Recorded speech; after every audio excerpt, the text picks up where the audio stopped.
Zee 24 तास एक पाऊल पुढे. टोरंटो विश्व साहित्य संमेलनाच्या आयोजनाबाबत अजूनपर्यंत संभ्रम कायम आहे. संमेलनाच्या निमंत्रक लीना देवधरे या संमेलन आयोजनावर ठाम आहेत, तर साहित्य महामंडळ मात्र येऊ तर सगळेच अन्यथा कुणीही नाही अशा भूमिकेवर ठाम आहे. या गोंधळात संमेलन होणार की नाही, संमेलन होणार की नाही, झालं तर ते अधिकृत असेल का, असे अनेक प्रश्न उपस्थित झालेत. संमेलनाध्यक्ष नाधो महानोरांनीही आपली भूमिका अजून स्पष्ट केलेली नाही. परिस्थिती तर अशी आहे, प्रयत्न करणार आहोत. आम्ही जरा महामंडळाला सांगतोय की आम्हाला मदत करा सोल्युशन शोधायला. होपफुली आम्ही प्रयत्न करत राहू. थोडासा अट्टहास थोडासा कमी केला तर आपण सोल्युशन शोधू शकू.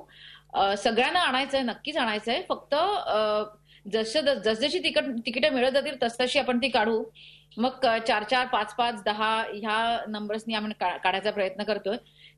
त्यामध्ये प्रायोरिटीमध्ये जर कुठे कमी जास्त झालं तर त्यासाठी अट्टहास करू नये, बस एवढीच विनंती आहे. हे आम्ही गेल्या 1.5 वर्ष हे संमेलनाचं गुऱ्हाळ चालू आहे आणि त्यांना आम्ही सर्व नावं साहित्यिकांची, महामंडळ सदस्यांची कळवली होती.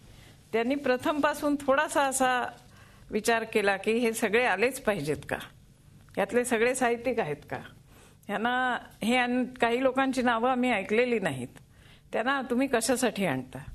आता आम्ही असं नाही म्हणू शकत की बाबा आता तुमच्यापैकी 15 जण या, हां आम्ही बोलवलेत 20, पण हे 5 जणांना सोडून द्या. मग ते 5 कोण सोडायचे आणि का सोडायचे. तर आम्ही सुरुवातीपासून सांगतोय की आमचे हे नियम आहेत आणि नसेल तर करू नका.